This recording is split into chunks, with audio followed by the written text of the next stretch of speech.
Donc moi, je vais vous parler de la construction médiatique de l'islamophobie en France, un sujet sur lequel j'ai beaucoup travaillé depuis plus de 10 ans. J'avais commencé à travailler sur ces questions en 2002, au moment où Nicolas Sarkozy, ministre de l'Intérieur et des Cultes, essayait d'organiser l'islam en France, comme on l'appelait, à travers le CFCM. Je m'étais intéressé, comme l'a dit Alain, principalement, prioritairement, Je me mets un petit chronomètre parce que je crains d'être trop long. Je m'étais intéressé principalement à la télévision et puis ensuite j'ai élargi à la presse écrite plus généralement. Là je vais illustrer mon propos avec beaucoup de couvertures de magazines. C'est pas du tout scientifiquement fait là pour le coup, c'est simplement illustratif pour nous remettre un petit peu dans les ambiances successives. Puisque pour analyser ce que j'appelle la construction médiatique de l'islamophobie en France, il y a deux méthodes. Ça peut être une analyse de discours, par exemple on prend un magazine ou un journal et puis on décortique le discours, les images, les mots qui sont utilisés pour voir comment se construit dans le discours quotidien ce qu'on appelle l'islamophobie. Ou alors on peut faire une analyse de la construction historique dans le temps de l'islamophobie. Je vais essayer de faire un peu les deux en même temps, donc en m'appuyant sur des couvertures d'hebdomadaires principalement, parce que c'est souvent assez frappant, illustratif, et ça montre assez bien les logiques en jeu. Simplement, je note directement d'entrée de jeu que je ne m'intéresse pas énormément aux nouveaux médias, Internet, pourtant qui ont bouleversé la donne ces dernières années, mais je le laisse ça plutôt pour la discussion après, parce que je pense que là, il y a des nouveaux enjeux et des choses. Vous avez sans doute autant de choses que moi à dire sur ce sujet. Je laisse ça pour la discussion. Donc mon propos, je l'ai découpé en 4 parties, comme vous voyez là. Et voilà, il y a une progression, disons, chronothématique dans le temps. Pourquoi je pense qu'il est important de revenir dans le temps, et c'est ma première partie, imaginaire de crise, les musulmans et les médias, parce que on a tendance, quand on regarde la presse aujourd'hui ou quand on regarde la télévision, à penser que le discours actuel a toujours existé. Or, ce n'est pas du tout le cas. Dans des périodes plus ou moins anciennes, un certain nombre de concepts, d'idées, de mots, d'images n'apparaissaient pas. Et par exemple, tout simplement, le concept d'islamisme, dans les années 70, on n'en parlait pas. Le mot communauté musulmane, vous ne pouviez pas le rencontrer dans la communauté musulmane en France, vous ne pouviez pas le rencontrer dans la presse dans les années 70. Pourquoi je parle des années 70? Parce que de mon point de vue, c'est finalement là que tout démarre. On entre dans une période de crise. Crise qui est en fait plus ancienne en France, puisqu'il y a eu une remise en cause de la puissance de la France depuis la Deuxième Guerre mondiale, on va dire, notamment à travers le processus de décolonisation. J'avais mis une petite carte. Ah oui, on est effectivement en 16 neuvième. Disons qu'on a un nouvel imaginaire de ce que c'est que la nation, et ce que c'est la France après la guerre d'Algérie, disons après la fin de la guerre d'Algérie. On comprend que nous ne sommes plus dans un cadre colonial typique, la plus grande France, que j'illustre ici, mais dans un cadre où la nation se résume finalement à l'ancienne métropole, dans les grandes lignes. Et donc, il y a un cheminement intellectuel un petit peu différent. Imaginaire de crise aussi, puisqu'on rentre, comme vous le savez, dans une période de troubles économiques qui remettent en cause les schémas habituels, enfin les schémas, disons, prépondérants pendant la Trente Glorieuse, le fordisme, le keynésianisme, et on a une remise en cause idéologique des acquis, disons, des périodes antérieures. On rentre dans une phase qui progressivement pourrait être qualifiée de néolibérale, où on remet en cause l'État-providence, et à cause de la crise, du chômage qui explose, moins de 2% à la fin des années 60, plus de 10% en 85, évidemment la place des travailleurs est remise en cause et questionnée. Donc, il y a un nouveau climat idéologique qui s'instaure dans les années 70 avec la montée en puissance donc des mouvements conservateurs, à la fois sur les valeurs, une sorte de volonté de retourner aux valeurs traditionnelles, justement pour se rassurer dans un moment de crise, un moment de doute, crise à la fois économique, morale, puis bientôt identitaire. Et puis aussi la montée en puissance des courants donc, néolibéraux si je vous parle de ça, c'est que c'est un peu le contexte historique dans lequel émerge la question de l'islamophobie. Alors dans ce schéma de défense des valeurs occidentales, des valeurs traditionnelles de l'Occident, on va dire, évidemment il y a un ennemi qui apparaît, enfin en tout cas une thématique qui apparaît assez puissamment au début des années 70, c'est la question des Arabes. Alors là, à partir de 73-74, les Arabes reviennent à la une des médias, comme ici. Alors, j'ai trouvé tout un gisement de couverture du Nouvel Observateur, donc il y a beaucoup de couverture du Nouvel Observateur, mais voilà, le blocus arabe, pétrole, une guerre contre les Arabes. Donc on est à la fois dans des images et des mots qui nous installent, qui remettent au goût du jour la question des Arabes. Mais jusqu'à la fin des années 70, on ne parle pas d'islam. L'islam, finalement, n'apparaît que de façon... au détour d'autres reportages, d'autres émissions. Par exemple, des émissions sur Kadhafi, on va parler de son lien avec l'islam, mais ça ne va pas être le sujet central. L'islam devient un sujet central au moment, évidemment, de la révolution iranienne, où là, pour la première fois depuis je ne sais combien d'années, on arrive, on revient vers des schémas très clivés, où l'islam et l'Occident apparaissent comme des entités existantes en soi et en confrontation. L'Occident devant la grande fièvre de l'islam, avec une vision très essentialiste de l'islam, qui font le lien direct entre, on va dire, l'islam des premiers temps et l'actualité. Donc là, par exemple, on peut l'illustrer avec le prophète dans l'arène. On se demande pourquoi Khomeini est un prophète, mais enfin, il se trouve que apparemment ça fait écho à certains imaginaires à cette période-là. Alors, nouveau discours où l'islam revient, les Arabes puis l'islam reviennent à la une des journaux, mais aussi cet imaginaire de crise a des conséquences sur la façon dont on envisage la société française. Ah oui, j'ai oublié ça, juste pour vous dire que effectivement l'arrivée de Khomeini remet en cause la façon dont la gauche perçoit son rapport avec le monde. Et je l'illustre là avec cette couverture qui m'amuse, puisque, je ne sais pas si on peut lire en dessous, on voit que c'est un entretien avec Oriana Fallaci, qui jouera évidemment un rôle intéressant en islamophobie. En tout cas, il y a un nouveau rapport de force, disons, entre les milieux conservateurs et les milieux progressistes, et la révolution iranienne remet en cause un certain nombre de certitudes des milieux progressistes et des milieux qu'on appelait tiers-mondistes à une époque, puisque un certain nombre de journaux, notamment Libération, avaient soutenu la révolution iranienne dans un premier temps et se retrouvent un peu pris à contre-pied par l'évolution du régime iranien. Et la droite, on va dire, ou les milieux conservateurs ne se privent pas, évidemment, d'attaquer la gauche sur son aveuglement ou sur voilà, son manque de pertinence par rapport au régime iranien. Alors, donc, un univers de crise qui a effectivement des conséquences aussi en France. On rentre dans cette idée que toute la société rentre en crise et que le chômage augmente très fortement. J'aime bien notamment la dernière couverture ici. Chômage, ceux qui ont le plus à craindre. Évidemment, ceux qui ont le plus à craindre, assez rapidement, ce sont ceux qu'on appelle les travailleurs étrangers, qui sont mis sur la sellette, très clairement. On est à une époque où Jacques Chirac, en 1976, déclare sur TF1, dans un pays dans lequel il y a 900 000 chômeurs et où il y a 2 millions d'émigrés, dans un pays comme celui-là est un pays où le problème de l'emploi n'est pas insoluble. C'est-à-dire, tout simplement, il suffit d'expulser les travailleurs étrangers pour pouvoir régler le problème du chômage. Alors évidemment, ça c'était dans une période où la droite était relativement à l'offensive, prend des lois qui insécurisent les travailleurs étrangers, notamment la loi Bonnet, qui facilite l'expulsion des étrangers.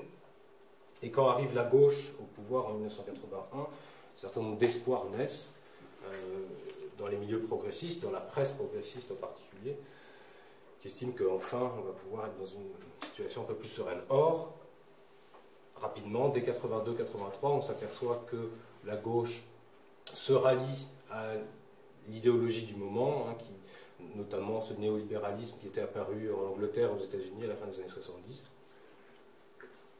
et se met finalement, elle aussi, sous prétexte de réalisme, à remettre en cause la place des travailleurs étrangers en France. Mais évidemment, c'est difficile pour la gauche de porter ce discours-là, puisque elle se conçoit comme antiraciste par essence, la gauche. Et du coup, c'est là que l'islam va jouer un rôle, va avoir une fonction dans les discours des progressistes, à la fois les milieux politiques mais aussi les milieux médiatiques, où l'islam va permettre de mettre en cause ceux qu'on appelle jusque-là les travailleurs étrangers ou les travailleurs immigrés sous une autre thématique. Et c'est quelque chose qu'on voit très clairement, que Ouda Hassal a mentionné au moment des grèves dans l'industrie automobile au début des années 80, où, comme vous vous en souvenez peut-être, beaucoup de travailleurs, et notamment de travailleurs étrangers, ont des revendications, notamment parce que l'industrie automobile est en crise, des revendications salariales, des revendications économiques, des revendications de travailleurs, mais le gouvernement socialiste de l'époque va, par une manipulation sémantique, transformer ces travailleurs étrangers en musulmans. C'est l'époque où Pierre Mauroy explique que les problèmes qui se posent dans l'industrie automobile à cette période-là ne sont pas des problèmes économiques, mais ce sont des problèmes d'un entrisme, de l'intégrisme dans les usines. Le ministre de l'Intérieur parle d'intégristes, de chiites. Il considère que les travailleurs étrangers sont des chiites, donc on voit bien là l'imaginaire de l'Iran plaqué sur des ouvriers, sur une réalité sociale qui n'a rien à voir avec l'Iran, mais on voit comment fonctionnent finalement ces discours sur l'islam, où on peut faire une translation manifestement entre Téhéran et Bobigny sans plus de problèmes que cela. Alors dans la presse, le discours va être partagé. Bizarrement, la presse de gauche, on va dire, par exemple le Nouvel Observateur, mais aussi Le Monde, vont être assez critiques à l'égard de ces déclarations du gouvernement socialiste français, en disant vraiment c'est du racisme. On a des citations de Jean Daniel, par exemple, qui dit il est insupportable d'instrumentaliser d'utiliser cet anti-islamisme. Alors il utilise ce terme d'anti-islamisme pour dire en fait islamophobie, ce qu'on appelle aujourd'hui islamophobie, mais pour lui il dit que c'est de l'anti-islamisme qui confine au racisme. Libération aussi dit vraiment là on est dans une situation de racisme de plus en plus fort. C'est inacceptable que la gauche, qui est antiraciste par nature, se mette à avoir des discours de ce type-là. Donc vous voyez là, ça fait écho quand même à des réflexions qu'on peut avoir aujourd'hui sur le positionnement de la gauche, notamment de la presse de gauche, par rapport à l'islam. Je peux citer beaucoup d'exemples du même type, des reportages sur les mosquées, par exemple, à la télévision française, donc sur Antenne 2, qui considèrent que les gens qui s'opposent à la construction de mosquées, par exemple à Rennes ou à Montpellier ou ailleurs, sont racistes. Et c'est dit comme ça. Donc là, il y a quelque chose d'intéressant à relever. Et ce qui est intéressant à relever aussi, c'est que finalement, cette résistance, relativement modérée quand même, des organes de presse de gauche, ou qui se perçoivent comme de gauche, va s'effacer. Et qu'en réalité, la culturalisation des travailleurs étrangers va progresser au fur et à mesure. J'ai mis une page du Monde qui a été imprimée, qui a été publiée un an après cette affaire des grèves ouvrières, où on voit, au milieu, je ne sais pas si c'est très lisible, mais un titre où il y a écrit « La révolte des OS musulmans ». Alors que Le Monde avait fait un article assez clair en disant « Il ne faut pas islamiser les ouvriers ». Un an plus tard, on s'aperçoit qu'eux-mêmes le font. On voit cette logique progresser. Et je pense, pourquoi je parle de ça, parce que je pense qu'on n'est pas sorti de cette logique-là. En fait, là, cette période-là, au début des années 80, on se met d'abord à culturaliser, finalement à islamiser des choses qui n'ont finalement rien à voir avec l'islam. C'est quelque chose d'extrêmement important dans la mécanique islamophobe. Alors, pourquoi je parle de tout ça aussi, et pourquoi je m'intéresse à ce lien entre les pouvoirs publics, les médias, l'islam, c'est que en réalité, les médias eux-mêmes ont énormément changé à cette période. Et ça joue également un rôle, si on veut comprendre comment fonctionne le discours islamophobe, il faut comprendre qui sont les producteurs du discours. Les années 70 et 80 sont une période de bouleversement où notamment les chaînes de télévision se multiplient, il y a de plus en plus de chaînes, d'abord publiques, et puis surtout, dans les années 80, on rentre dans une phase de privatisation du secteur de l'audiovisuel français, avec la création de nouvelles chaînes, Canal+, La 5, M6, et puis la privatisation de la plus grosse chaîne d'Europe, TF1, privatisée en 1987. Et ça, c'est très important, puisque ce nouvel environnement médiatique va pousser à une concurrence extrêmement forte des télévisions entre elles, et va les pousser à un sensationnalisme de plus en plus fort, une concurrence. On voit, ça, la première couverture, elle date des années 70. Hein, la télévision, la guerre des chaînes. Et ça va s'accentuer à un point phénoménal dans les années 80, où il va y avoir toute une réflexion sur le poids de la télévision. La télévision va devenir le média dominant, alors que jusqu'au début des années 80, c'est la presse écrite qui donne son tempo à l'actualité, qui donne l'agenda, comme on dit. À partir des années 80, c'est la télévision qui donne l'agenda. On voit la presse papier suivre la télévision plutôt que l'inverse. Donc ça, c'est assez intéressant, parce qu'il faut garder ça en tête, parce que la télévision fonctionne par des images. Les images vont jouer un rôle de plus en plus important dans le traitement de l'actualité. Et évidemment, quand l'image et l'islam, c'est toujours quelque chose d'assez compliqué. Il y a des images assez frappantes, comme vous allez voir, je vais vous montrer toute une série d'images. Et je pense que là, je relève ça peut-être pour la discussion tout à l'heure, le rapport entre les images et les mots, quand on parle d'islam, est très important. Le fait que la télévision devienne le média prépondérant va jouer un rôle dans la culturalisation et l'islamisation des questions sociales. Et puis, la conséquence que ça a, c'est que la presse d'opinion, qui était très forte dans les années 50, 60, 70, se met à disparaître relativement vite ou à se transformer, notamment la presse de gauche, la presse progressiste, qui d'ailleurs peut s'énerver un petit peu à l'égard de la télévision à certains moments, comme Politis, finalement la presse d'opinion de gauche est marginalisée, avec la montée notamment de la publicité. La publicité joue un rôle de plus en plus important dans la fabrication de l'information. Un journal comme Libération, par exemple, n'avait pas de publicité jusqu'en 1983. À partir de 1983, la publicité arrive à Libération. Le chef de Libération dit à l'époque, ce n'est pas nous qui avons changé, c'est la publicité qui a changé.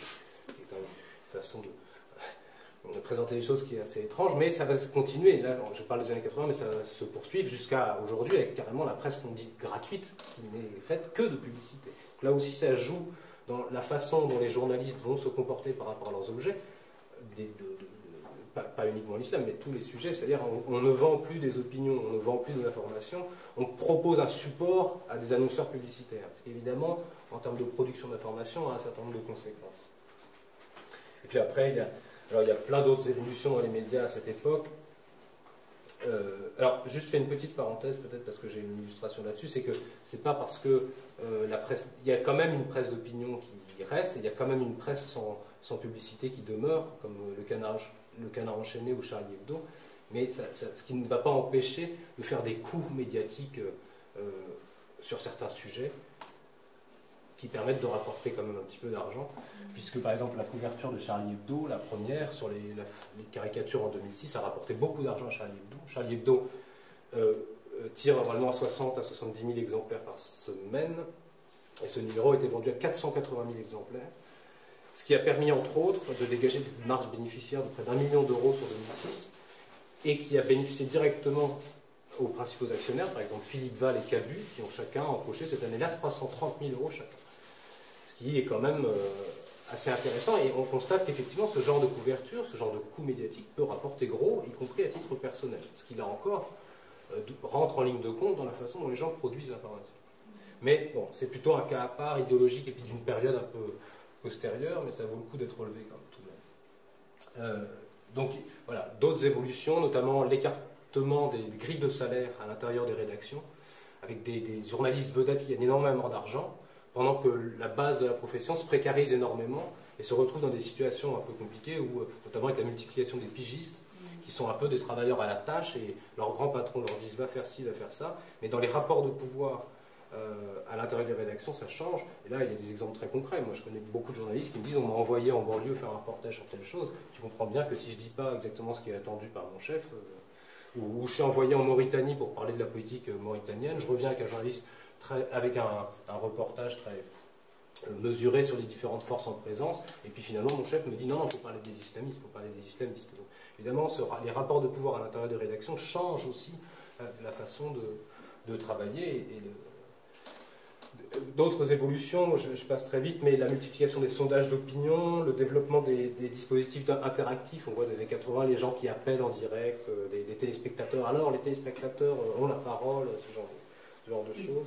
La démultiplication des chaînes, alors après ça va se démultiplier avec le satellite et le reste, qui font que, comme beaucoup de médias disent finalement plus ou moins la même chose, on a l'impression que c'est vrai.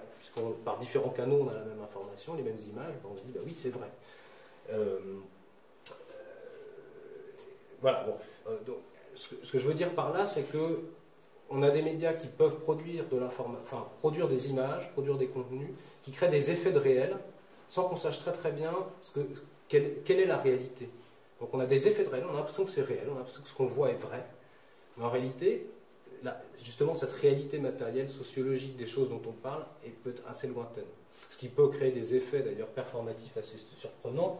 Je ne sais pas si vous vous souvenez de l'affaire du RERB, avec cette dame qui s'était inventé une agression. Elle avait dit qu'elle avait été agressée par des Noirs et des Arabes dans le RER.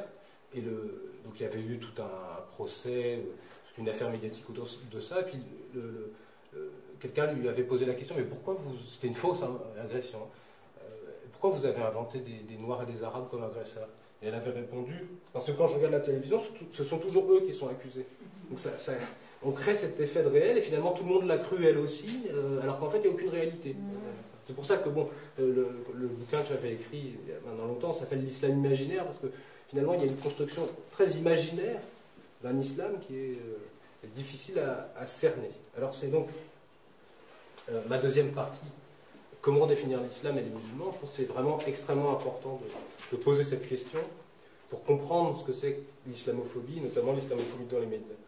Il faut bien voir que c'est très difficile de savoir ce qu'est l'islam. Qu'est-ce qu'est l'islam? Si je vous pose la question, je suis sûr que, en fait, j'ai une chance sur deux d'avoir des gens qui disent je ne sais pas, ou en tout cas d'avoir des avis divergents, ou alors des définitions très abstraites, mais qui, en réalité, qu'est-ce que c'est l'islam?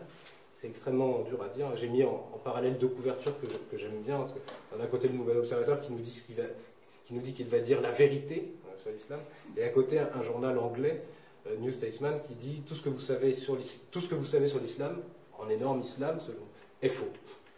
Et ce que je trouve assez intéressant, parce qu'en réalité, celle qui dit que tout ce que vous dites sur l'islam est faux me semble beaucoup plus vrai que celle qui dit que voilà ce qu'est la vérité de l'islam.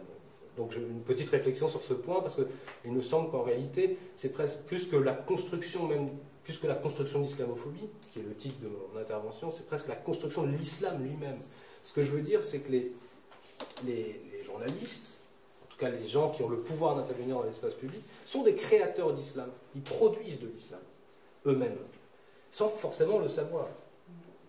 Il y a une phrase de Michel Foucault qui est très intéressante de ce point de vue-là, qui dit qu'il faut abandonner l'idée d'un discours reflet, c'est-à-dire l'idée que le discours reflète la réalité, pour comprendre que tout discours est une bataille. Qu'en réalité, on se bat, à chaque fois qu'on produit du discours, on se bat pour imposer des définitions, pour expulser. Je peux vous citer la citation. C'est d'abord parce que le discours est une arme de pouvoir, de contrôle, d'assujettissement, de qualification et de disqualification qu'il est l'enjeu d'une lutte fondamentale. Et moi je pense que là, sur cette question d'islam, on est vraiment dans cette bataille-là, où des journalistes, des responsables politiques imposent leur définition de l'islam. Alors pourquoi ils l'imposent? J'avais un petit sous-titre qui disait « Discours sur l'islam, une bataille sans adversaire ». C'est-à-dire que, notamment dans les premiers temps, dans les années 80, les journalistes produisent du discours sur l'islam, ils se mettent à s'intéresser à l'islam pour les raisons que j'ai évoquées tout à l'heure, mais qu'en réalité, si on reste dans la métaphore de Foucault, il n'y a pas d'adversaire. On ne sait pas très bien ce que sont les musulmans, on ne sait pas très bien ce que c'est que l'islam en France, pour différentes raisons. Un, parce que l'islam en général, mais l'islam en France en particulier, n'a pas de clergé, n'a pas de porte-parole. Alors, les journalistes qui veulent faire un reportage sur les musulmans, c'est très légitime, pourquoi pas, ils vont interroger qui? Ils ne savent pas, en fait. Alors, pendant tout un temps, ils allaient à la mosquée de Paris. C'était logique pour eux. La mosquée de Paris, c'était un peu les représentants des musulmans de France. Alors, on allait rencontrer le recteur de la mosquée de Paris, qui faisait un discours en parlant au nom des musulmans. Mais, évidemment, un certain nombre de gens qui se considèrent comme musulmans ont dit mais il ne nous représente pas du tout, ce recteur de la mosquée de Paris, il est algérien, moi je suis turc, il parle telle langue, moi j'en parle une autre, il ne représente rien. De ma vie quotidienne, c'est un grand bourgeois, moi je suis un ouvrier. Enfin. Donc ça c'est la première raison, c'est vraiment, il n'y a pas de clergé. Ce qui pose problème puisque les journalistes ont tendance à considérer que la religion, a tendance à considérer la religion en général comme fonctionnant toujours selon le schéma du catholicisme, avec des représentations, des hiérarchies. Si vous voulez faire un reportage sur les catholicistes, vous allez voir des représentants légitimes finalement du catholicisme en France, au sens institutionnel du terme, ce qui n'est pas le cas pour l'islam. Parce que la conséquence de ça, c'est que les journalistes choisissent ce qu'ils veulent, au bout du compte. Après avoir plus ou moins abandonné la mosquée de Paris, progressivement, ils vont se mettre à interroger n'importe qui. N'importe quel soi-disant imam de je ne sais où va devenir un porte-parole, mais pourquoi pas d'ailleurs. Mais sauf que, quels sont les critères pour dire que que telle personne est plus légitime pour parler que telle autre? C'est très difficile à dire. Deuxième chose, pourquoi une bataille sans adversaire? C'est aussi que, bon, je l'ai signalé, donc je n'arrive pas, mais les musulmans en France sont extrêmement différents. Des langues, des rites différents, des habitudes différentes, des croyances différentes. Troisième point pour lequel il y a une bataille sans adversaire, c'est qu'il y a des effets de domination très forts. Foucault parle des effets de domination dans le discours, et ça on le voit très clairement quand on regarde le reportage de télévision dans les années 80. Les journalistes, très souvent, débarquent dans une banlieue quelconque et disent... et imposent finalement leur discours à des interlocuteurs qui sont finalement pris par surprise et qui disent ce qu'on a envie d'entendre. Patrick Champagne, le sociologue Patrick Champagne, expliquait ça très bien, je le cite, les dominés sont parlés plus qu'ils ne parlent. Et lorsqu'ils parlent aux dominants, ils tendent à avoir un discours d'emprunt, celui que les dominants tiennent à leurs propos. Donc au bout du compte, on est là dans une logique circulaire aussi, où finalement on n'entend que ce qu'on a envie d'entendre. Et on produit que ce qu'on a envie de produire. Une fois de plus, cette logique d'islam imaginaire. Puis la dernière chose, c'est que dans les années 80, beaucoup de musulmans, ou de gens qui potentiellement peuvent se considérer comme musulmans, ne savent même pas eux-mêmes s'ils sont musulmans. Notamment les gens qu'on commence à appeler les gens de la deuxième génération. Est-ce que je suis musulman? Est-ce que je ne suis pas musulman? Le Monde s'était intéressé à cette question en 83 et interroge deux jeunes femmes. La première dit « Je ne connais l'islam qu'à travers les médias français. Mes parents n'ont pas su m'expliquer en quoi consiste la culture musulmane. » Et la seconde dit « La vérité, c'est que nous n'appartenons ni à l'islam ni à l'Occident. Suis-je musulmane? Suis-je occidentale? Non. Je ne connais pas la culture de mes ancêtres. J'aimerais bien savoir ce qu'est le soufisme, mais qui me l'expliquera ?» Voilà. C'est-à-dire, cette identité musulmane, elle n'est pas très évidente pour les gens eux-mêmes qui sont considérés comme musulmans.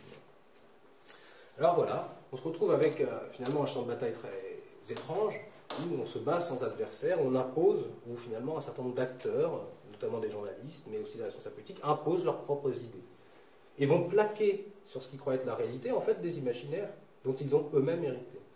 Là, je vais très vite, puisque ça a été évoqué ce matin, mais évidemment, nous sommes tous travaillés par les idées, les imaginaires dont nous avons hérité. Alors, il y a trois, à mon avis, trois gisements d'imaginaires, on pourrait dire, qui viennent des temps anciens, les imaginaires des croisades, qui restent très forts, c'est-à-dire avec cette idée qu'on est en bataille perpétuelle, qu'il y a deux civilisations en bataille perpétuelle, l'islam et l'Occident. Jocelyne Césari, la chercheuse Jocelyne Césari, disait, de façon intéressante, il est frappant de constater que les considérations sur l'islam comme facteur de trouble dans les relations internationales depuis les années 80 sont légitimées par des représentations sédimentées sur plusieurs siècles qui sembleraient très familières à l'honnête homme du XVIIIe siècle. Et on est effectivement dans cette logique-là avec des imaginaires sédimentés très anciens et qui reviennent. Évidemment, le temps de la période coloniale, où tout un discours sur les musulmans à cette période-là et qui reste présent. Et puis, évidemment, la guerre d'Algérie dont on parlait ce matin, qui a laissé des traces très profondes dans l'imaginaire national. Alors, je n'insiste pas là-dessus, mais je pense que c'est important de rappeler ces imaginaires sédimentés parce qu'ils restent toujours là. Et c'est ça qui fait que quand on dit islam, il suffit de dire islam, presque le mot à lui seul fait peur. Parce que finalement, il renvoie à des imaginaires de peur. Il n'y a pas grand-chose d'autre à dire que islam pour faire peur aux gens. Islam. Voilà. Et puis, c'est à partir de ces imaginaires-là que des nouveaux stéréotypes, des nouvelles catégorisations vont émerger. En tout cas, ce qu'il faut dire, c'est que tous ces imaginaires renvoient à des imaginaires de guerre, des imaginaires de peur, des imaginaires de confrontation. C'est quand même la racine de l'islamophobie. Elle est plus ancienne que ces périodes-là. Alors, une des conséquences de cette bataille sans adversaire, pour rester sur cette expression, c'est qu'on va plaquer l'identité musulmane sur des gens dont l'identité musulmane est pourtant questionnée. C'est l'assignation identitaire. On va assigner des gens à cette identité musulmane. Évidemment, comme vous savez, l'identité musulmane, il y a plusieurs façons d'être musulman. On peut le choisir, les convertis choisissent d'être musulmans. Et puis, on peut hériter d'une culture musulmane, et du coup, est-ce qu'on le choisit, est-ce qu'on l'hérite? Et puis les deux. On peut aussi hériter d'une culture musulmane, et par ailleurs, choisir d'être musulman. Ce qui a l'air de poser énormément de problèmes aux observateurs extérieurs. Et donc, on voit dans toutes ces périodes-là que, d'ailleurs, c'est frappant, les reportages, au début de la période, dans les années 80, quand on commence à parler d'islam de France, c'est-à-dire vers 84-85, cette expression commence à émerger, islam en France, islam de France, les gens qui sont interrogés, c'est les convertis. Alors que les seuls musulmans vraiment français, les seuls français vraiment musulmans, c'est les convertis. Les autres, ils ne sont pas français, donc c'est pas l'islam de France. C'est assez frappant. Donc dans les années 80, on parle pas mal des convertis. Par exemple, Maurice Béjart, le chorégraphe Maurice Béjart, qui s'était converti à l'islam. En 79, il est interrogé à la télévision en direct, et puis comme il y a l'Iran au même moment, le journaliste lui dit « Il paraît que vous êtes converti à l'islam, est-ce que vous pouvez nous en dire un mot ?» Et lui répond « Non, non, je ne tiens pas à le faire, c'est personnel. » Et ça s'arrête là. Voilà, les convertis, eux, ils ont un choix. Par contre, il y a des gens, on ne leur laisse pas le choix, ils sont musulmans. Voilà, vous êtes musulmans. Donc, couverture, voilà. Alors, c'est frappant, par exemple, avec le nombre, on parle toujours du nombre des musulmans en France. Alors, 3 millions, 4 millions, 5 millions. Bon. Donc, typiquement, la couverture du Point, 4 millions de musulmans en France. Mais on ne sait pas d'où sort ce chiffre. Et rien que ce chiffre-là a l'air de poser problème. C'est pour ça que j'ai mis en face la couverture de Marianne, qui est ancienne. Hein. Le problème musulman en France, avec des gens, une foule qui prie, évidemment, ils sont nombreux, donc c'est un problème. D'ailleurs, la première émission de télévision sur Antenne 2 consacrée à l'islam en France, qui a pour intitulé L'islam en France en 1987, commence comme ça. Le présentateur, Bernard Rapp, dit « Il y a tant de musulmans en France, je ne sais plus s'il dit 4, 5... Nous allons donc vous expliquer le problème. » Voilà, donc le nombre est un problème. Donc, bref, on est dans une logique de racialisation en réalité. L'islam est le nouveau mot pour parler d'autre chose. Les fameux arabes dont on parlait des années 70, maintenant on les appelle musulmans. On les a convertis. Donc, je rentre dans ma troisième partie, islamophobie et racisme. Je pense qu'en réalité, pour comprendre l'islamophobie, il faut comprendre à quoi elle sert. À quoi sert l'islamophobie? Ça sert, de mon point de vue, à réencoder la race. On a un nouveau code. On ne va plus dire arabe. Ça paraît un peu trop biologique, arabe. C'est quelque chose d'une connotation un peu... On va les appeler de plus en plus musulmans. On va changer le terme, mais pour parler de la même chose. Et pourquoi on change le terme? Parce que le racisme préoccupe beaucoup dans ces années-là, avec la montée notamment du Front National, qui fait des scores énormes aux municipales de 83, aux européennes de 84, qui entre à l'Assemblée nationale en 86. Du coup, il y a un jeu de distinction des journalistes et des responsables politiques qui ne sont pas au Front National pour pouvoir continuer à parler des fameux problèmes sans utiliser des termes trop racistes ou d'aspects trop racisants. Et de mon point de vue, l'islam, que j'appelle l'islam imaginaire, a cette fonction-là, d'encodage. C'est beaucoup plus acceptable. Alors, c'est pour ça que j'ai mis ça.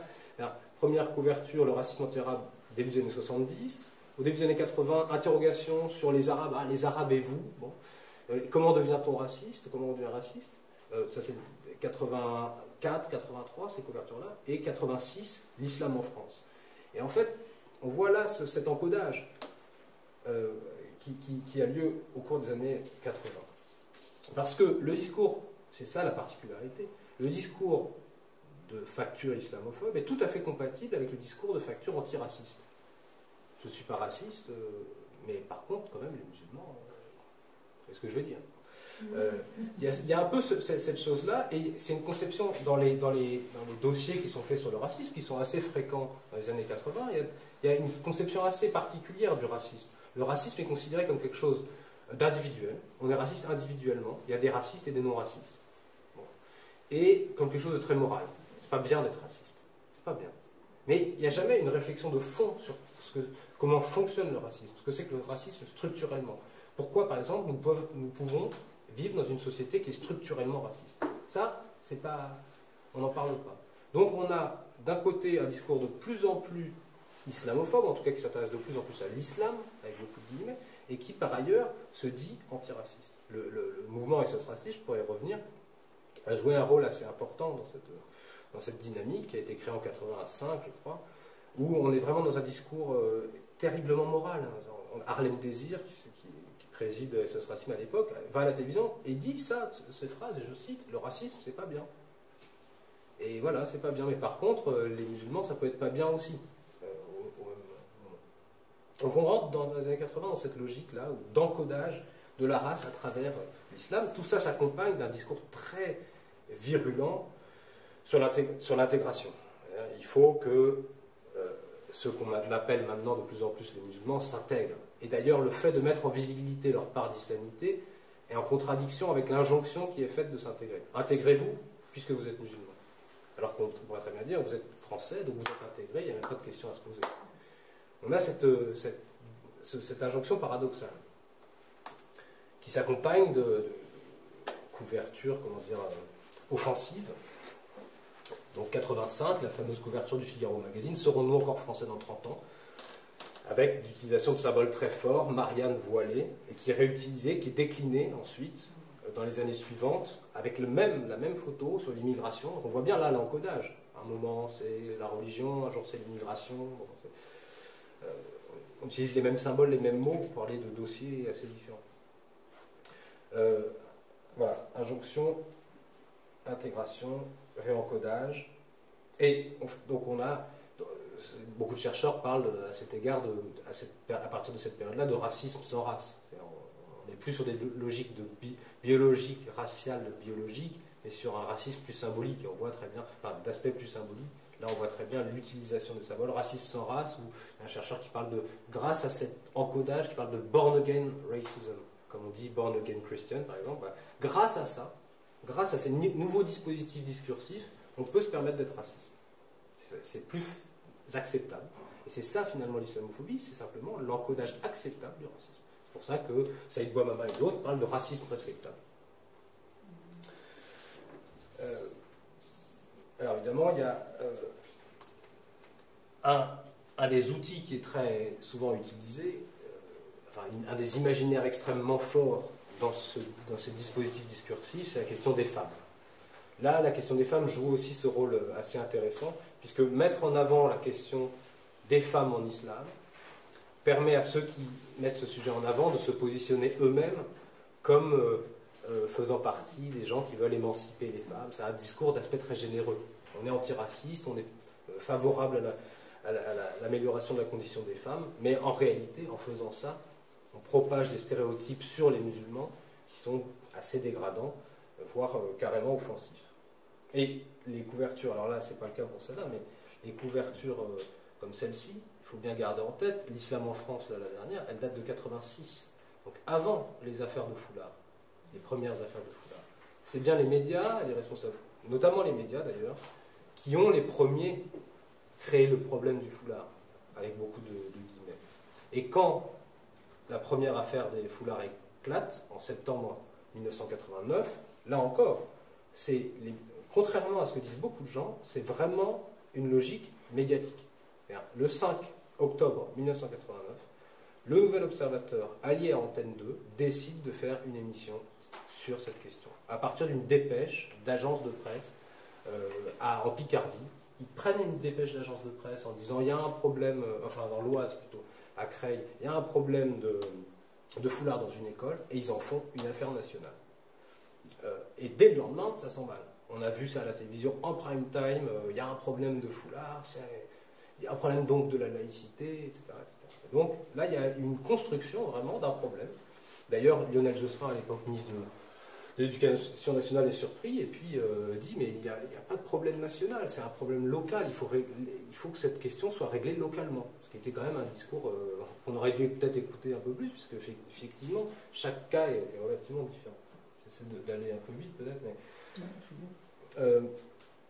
voilà, donc ce que je veux essayer de montrer ici, c'est vraiment le basculement. C'est-à-dire qu'on a, à la fin des années 70, dans les années 70 et à la fin des années 70, un discours qui se met à parler de plus en plus des immigrés, mais qui en parle à travers le racisme, à travers le prisme du racisme. Donc les immigrés sont perçus comme des victimes.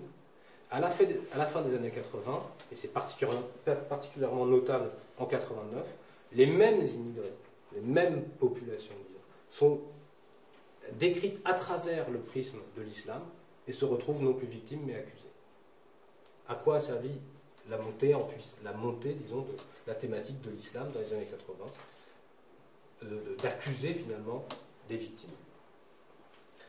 Et on est resté, à mon avis, là encore, on est toujours sur cette même logique depuis ce moment-là. On est dans un durcissement du discours, avec vraiment toujours ces couvertures avec les Marianne, la laïcité la Marianne en feu, la laïcité en danger, carrément enquête sur les ennemis, la voile, laïcité, intégration, enquête sur les ennemis de la République. C'est quand même des imaginaires extrêmement forts. Donc l'islamophobie là s'est installée finalement à la fin des années 80, au début des années 90, ça devient quelque chose d'évident. Et les femmes, le voile, mais les femmes, sont l'arme principale de cette propagation de l'idéologie islamophobe. Là, on est sur des couvertures des années 2000, hein, mais c'est simplement pour dire qu'on est toujours dans les mêmes logiques. L'islam est insoluble avec la République. Bon. Je passe à la dernière partie. Alors, disons le passage aux années 90, c'est-à-dire qu'effectivement, on est toujours sur les mêmes logiques. On est sur des logiques, disons, qui sont installées depuis les années 80, mais le discours évolue quand même, dans sa forme, disons. Mais pour des raisons bien précises. C'est ça que j'analyse dans la dernière partie. Alors qu'avec le passage des années 80 à 90, on a un changement au niveau international qui est évidemment central, la chute du bloc socialiste soviétique, qui change effectivement la donne, parce que jusque-là, on a toujours, en tout cas dans l'analyse médiatique des phénomènes internationaux, en arrière-plan l'idée que l'URSS est quelque part. C'est pour ça que j'ai mis cette couverture-là. Même quand on parle d'islam, même pendant la révolution iranienne, on a toujours l'idée que l'ennemi principal, c'est le communisme. Donc en arrière-fond, on a toujours le communisme. À partir de 90, c'est plus le cas. L'ennemi, si on recherche des ennemis, disons, et on doit avoir un ennemi, c'est l'islam.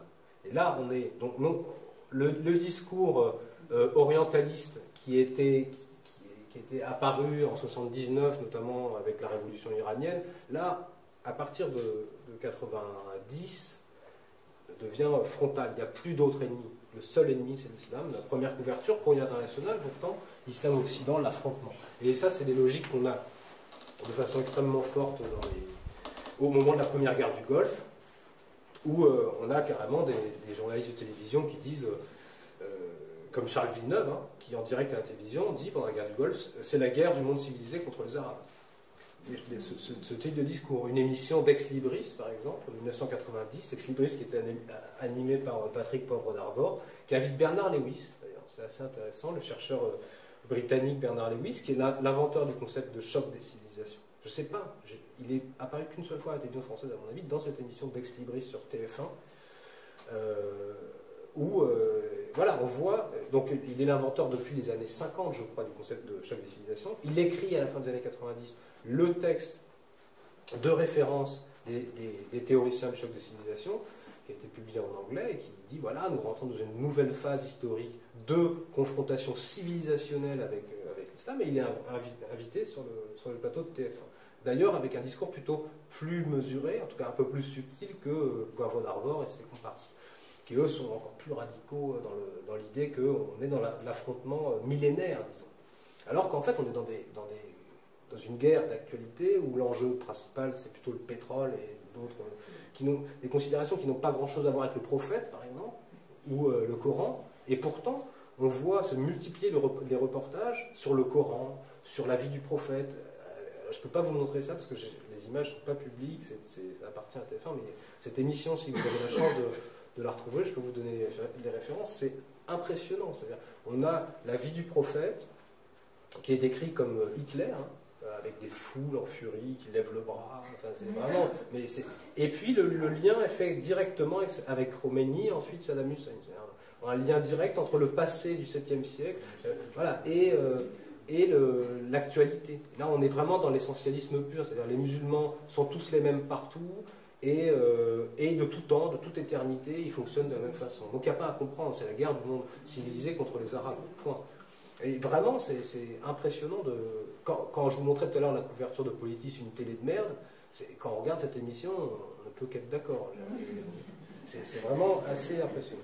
Donc, des logiques très fortes, des polarisations civilisationnelles très fortes, comme ça, et qui ont leur déclinaison dans la sphère nationale, avec l'apparition d'un nouveau concept qu'on n'avait jamais entendu avant 88-89, qui est communauté musulmane. Ça, c'est intéressant aussi, puisqu'en fait, on a la même déclinaison de islam au sens général, civilisationnel, à communauté musulmane en France, qui est finalement, elle aussi, décrite comme totalement homogène. Finalement, c'est tous les mêmes. C'est un discours d'aspect raciste aussi, c'est toujours la même chose. Ah, c'est tous les mêmes. Donc, ce communauté musulmane, là, par exemple, il est assez intéressant et il montre aussi assez fortement les liens. Il montre deux choses. Il montre les liens entre les médias et les pouvoirs publics, puisque c'est la première fois en 90 que les pouvoirs publics, le ministère de l'Intérieur et des Cultes, essaient de créer, de susciter une représentativité institutionnelle des musulmans de France, c'est-à-dire de rassembler les associations musulmanes en France dans un même organisme qui s'appelle à l'époque le CORIF, Conseil des organisations représentatives de l'islam de France, je crois, corrigez-moi. Voilà, et donc là on a le même agenda politique et médiatique, on essaie d'unifier, d'uniformiser, de pouvoir finalement mieux appréhender et presque contrôler les musulmans. Et deuxième remarque, c'est quelque chose de très instrumental. C'est-à-dire que si on essaie de contrôler les musulmans de France, c'est qu'on est dans une actualité internationale un peu complexe, la guerre du Golfe, où on craint des explosions de violence, avec toujours cette idée que les Arabes étant tous les mêmes, ils sont solidaires de Saddam Hussein. Donc on a une émission par exemple intéressante où Jean-Marie Cavada interroge une franco-marocaine et lui dit « Ah, vous devez être très déchiré quand même entre l'Occident et l'islam, avec la confrontation là qu'on a en ce moment, dans le Golfe et tout. » Et la dame, elle répond que non, elle ne se sent pas du tout déchirée, elle est à la fois française et marocaine, et ça ne lui pose pas de soucis. C'est très intéressant que cette configuration de plateau est très intéressante, puisque en réalité, le Maroc intervenait contre l'Irak aussi. Mais non, il faut que ce soit un conflit civilisationnel. Donc, quand on est franco-marocain, on est déchiré, on est forcément un peu pour Saddam. Donc, au niveau international, dichotomie très forte, bipolarisation très forte entre l'islam et l'Occident. Au niveau national, la création imaginaire finalement d'une communauté musulmane homogène, mais finalement, communauté musulmane, ce n'est qu'un mot, c'est rien d'autre qu'un mot. Mais, je ne sais plus où j'en suis dans les images. Oui, pardon, bon, je vais un peu vite, mais bon. Malgré tout, le discours en même temps qu'émerge le concept de communauté musulmane, émergent d'autres mots, d'autres concepts qui vont s'imposer progressivement dans les discours médiatiques, en particulier islamisme, le mot islamisme, qui jusque dans les années 80 était synonyme d'islam. On entendait des gens de temps en temps dire oui, l'islamisme est une très belle religion. Enfin, dans le dictionnaire d'ailleurs, jusqu'à aujourd'hui, je crois, quand on regarde l'entrée islamisme, il est écrit relatif à la religion musulmane. Ce qui, du reste, avait poussé Maxime Rodinson un jour, sur un plateau de télévision, à dire « Arrêtez de parler d'islamisme, arrêtez de parler d'islamisme, ça ne veut rien dire, le mot islamisme ne veut rien dire, puisque si on utilise ce terme-là, qui depuis des décennies veut dire islam, on va tout confondre. » Donc là, il y a quelque chose d'intéressant qui se passe, c'est qu'un mot qui voulait dire, qui était une des façons dont on parlait d'islam, va se mettre à vouloir dire autre chose. C'est-à-dire ce qu'on appelle l'islam politique, l'islam engagé. Et ça se fait en particulier avec l'émergence d'une nouvelle génération de chercheurs qui vont essayer de codifier un peu, en tout cas de trouver de nouveaux moyens de parler de l'engagement militant et politique d'un certain nombre de mouvements. On est à l'époque de la création du Front islamique du salut en Algérie, par exemple. Comment qualifier un mouvement comme celui-là ? Un chercheur qui va jouer un rôle très important de mon point de vue dans cette codification, c'est Gilles Kepel, qui va militer pour dire attention, il ne faut pas confondre islam et islamisme, etc. Il est extrêmement présent, Gilles Kepel, dans cette période-là. C'est vraiment le chercheur phare qui passe sur tous les plateaux de télévision et qui fait des leçons de morale un peu aux journalistes en leur disant mais non, vous ne comprenez rien, mais moi je vais vous expliquer que en fait la communauté musulmane, le monde musulman sont divisés en deux, les islamistes et puis les modérés. Alors c'est l'autre terme qui apparaît à cette période-là, les modérés, les gens qui sont modérés. Donc on a une binarisation finalement à la fois de l'islam à l'échelle internationale, mais aussi de la communauté musulmane en France, qui à partir de cette période-là, guerre du Golfe, mais aussi guerre civile algérienne, mais aussi et surtout guerre civile algérienne, cette idée qui apparaît à chaque fois qu'il y a des radicaux et des modérés. Mais en fait, là on peut faire des analyses de discours très précises, des bons et des méchants. Il y a des bons et des méchants. Alors, les bons, c'est islamistes, des intégristes, des fanatiques, des fondamentalistes. En tout cas, pardon, les méchants, oui, pardon. Un lapsus intéressant. Ils ont, bon, donc c'est ces gens-là, en fait. Hein. Là encore, c'est une logique qui reste aujourd'hui l'islamiste, voilà. L'islamiste. Alors évidemment, ils sont un peu, c'est un peu comme une maladie l'islamisme. Hein. On est contaminé, ils sont contaminés, ils sont contagieux. Et puis ça nous rappelle des propagandes des années un peu 30, les araignées, les pieuvres, enfin c'est des gens très méchants, en tout cas. Et puis ils complotent aussi. Voilà. Ça c'est 94, Foulard, le complot. Voilà, une binarisation très très forte. Alors, de l'autre côté, par contre, les musulmans modérés, républicains, éclairés, enfin, il y a tout un champ sémantique positif. Alors, eux, comme vous voyez, c'est des gens qui s'autocritiquent. C'est très important de s'autocritiquer quand on est un musulman. Parce qu'évidemment, on est un peu responsable de tout ce qui se passe mal dans ce monde musulman apparemment clos. Il faut s'autocritiquer, il faut résister, il faut moderniser, il faut changer. Disons, l'islam, c'est bien si ça change, quoi. C'est un peu ça, si ça se modernise, si c'est un peu plus tellement comme c'était. Et surtout, vous êtes un musulman modéré, un bon musulman finalement, quand vous jouez au golf, très important, et quand vous mettez votre identité musulmane entre parenthèses, c'est mieux. Un peu vraiment français, musulman entre parenthèses. Mais pourquoi je trouve que c'est en fait très amusant, ça, et très intéressant, parce que derrière le discours, alors il y a deux choses. Cette binarisation entre les bons et les méchants, elle a l'air de renvoyer à une logique interne à l'islam. Voilà, il y a des radicaux, ils sont très proches du texte, c'est à l'intérieur de l'islam finalement qu'on peut distinguer le mauvais et le bon. Alors qu'en réalité, c'est l'observateur extérieur qui fait le tri. Il est bon pour moi, ou il est mauvais pour moi. En réalité, le musulman modéré, c'est simplement un musulman qui plaît à celui qui dit qu'il est musulman modéré. C'est ça sa fonction principale. Et la dernière couverture là, du Monde 2, elle est intéressante parce qu'il y a à la fois une dimension d'allégeance. Il est français comme moi, il est bien français, mais aussi il est riche, comme beaucoup de journalistes qui ont le pouvoir de faire ce genre de couverture. Donc derrière la binarisation modérée, radicale, il y a aussi un discours de classe. Et ça, on le voit à chaque fois, vous pouvez regarder, à chaque fois qu'on parle de musulmans modérés, c'est des gens qui habitent plutôt dans le 5e arrondissement qu'Attrape, voilà. Et souvent d'ailleurs ils sont représentés seuls, c'est des gens qui sont représentés seuls, comme le musulman qui veut moderniser l'islam là par exemple, il est seul, alors que les musulmans intégristes, fanatiques, islamistes souvent sont représentés en groupe, il y a toujours cette logique là, c'est le peuple, quoi.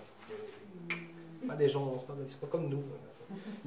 Non, ce que je veux dire c'est qu'il y a quelque chose de subliminal derrière qui est important, puis surtout c'est un discours qui fait écran, c'est-à-dire que derrière le bien et le mal, maintenant qu'on a défini moralement ce qui était bien et mal, on n'a pas besoin d'aller faire de la sociologie pour comprendre vraiment les dynamiques, les différents courants. Bon, ce qui importe, c'est de savoir qui est bien, qui est avec nous, qui est contre nous. Davantage ces logiques-là.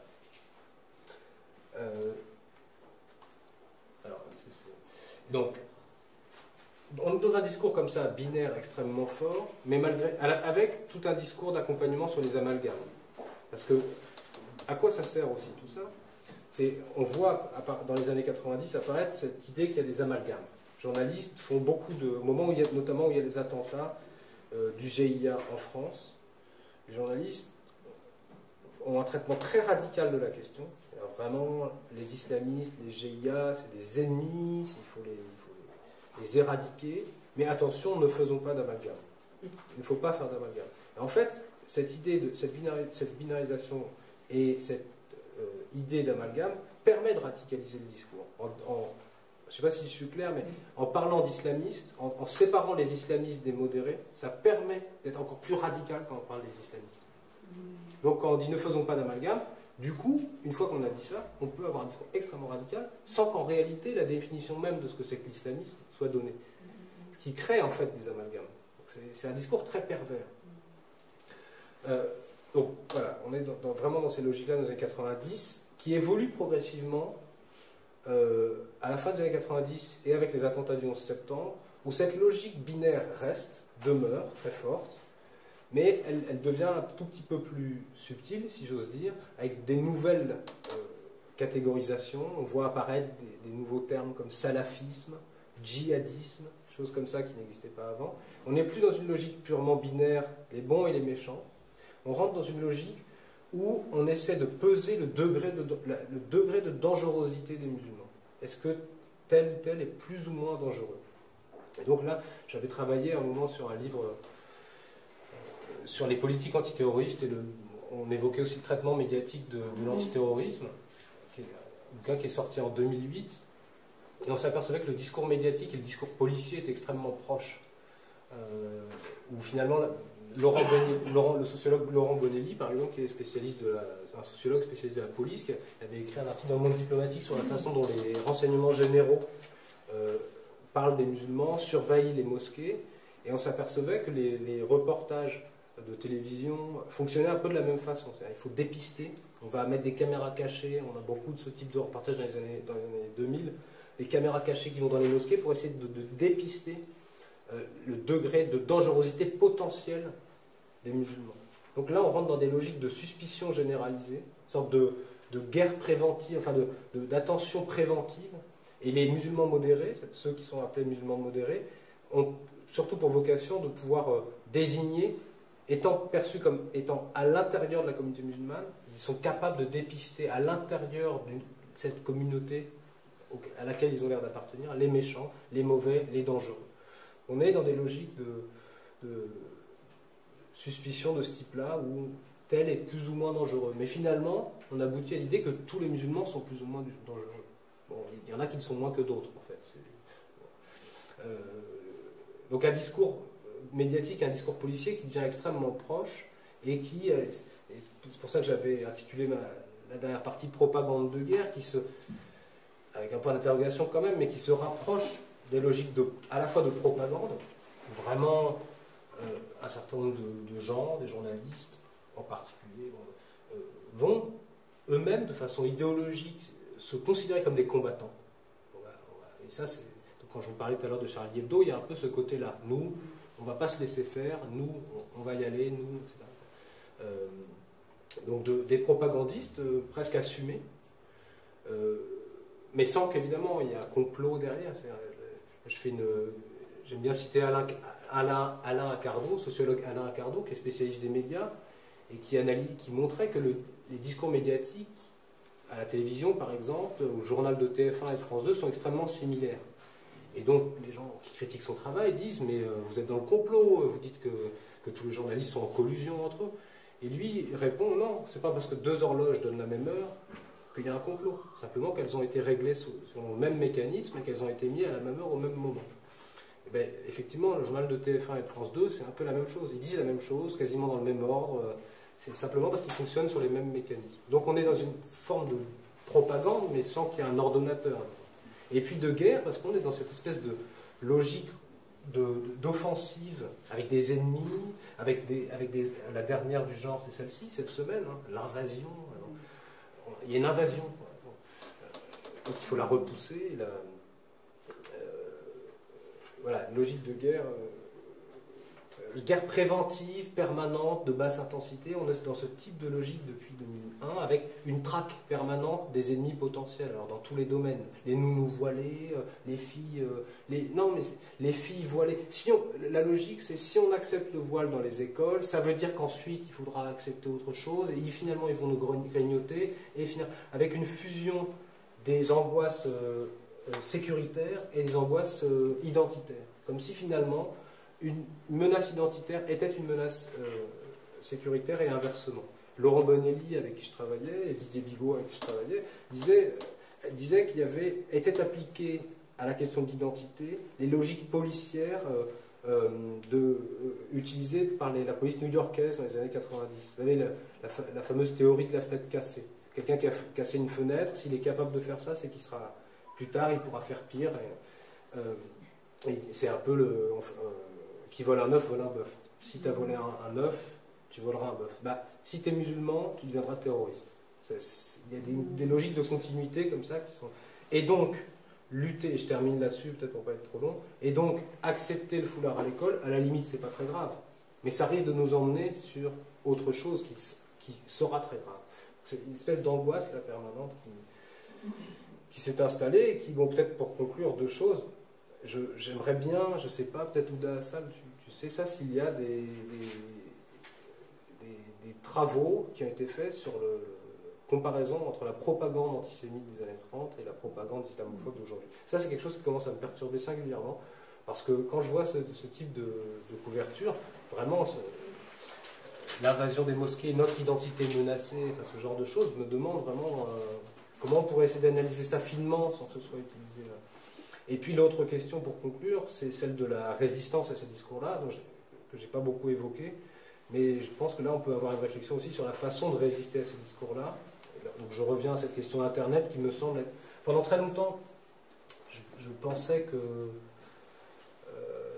qu'Internet ne changeait pas grand-chose en réalité, parce que j'avais l'impression que les discours qui circulaient sur Internet n'étaient en fait que la reproduction et la diffraction de discours qui étaient produits par les grands médias de masse, comme on disait, télévision, magazines, etc.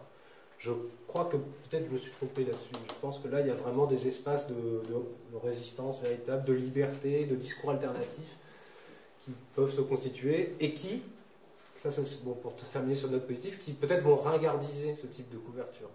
Après, ça peut, au bout d'un moment, on va peut-être rire de ça. Voilà, je termine là-dessus. Je vous remercie.